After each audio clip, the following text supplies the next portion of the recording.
في ليلة هادية آدم صحي من نومه وكان عطشان شوية.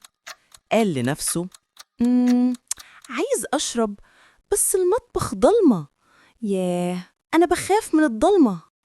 قطته الجميلة ميمي شافته متردد وخايف، فراحت تشجعه إنه يقوم. قال آدم لنفسه أنا لازم أواجه خوفي، تعالي معايا يا ميمي.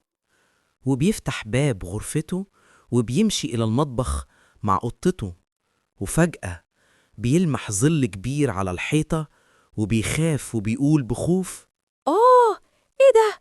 شكله وحش كبير.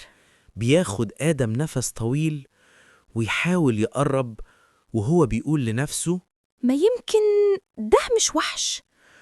وبيستجمع آدم شجاعته وبيشغل النور، وفجأة يكتشف إنه مجرد المعطف على الكرسي، وبيضحك وبيقول ده المعطف بتاعي، كنت فاكره وحش. من النهاردة مش هخلي خيالي يخوفني تاني. وبص آدم لميمي وقال لها أنا اتعلمت النهاردة درس مهم يا ميمي، إن الشجاعة مش معناها إنك ما تخافش، لكن الشجاعة هي إنك تواجه خوفك وتعدي بقلب قوي.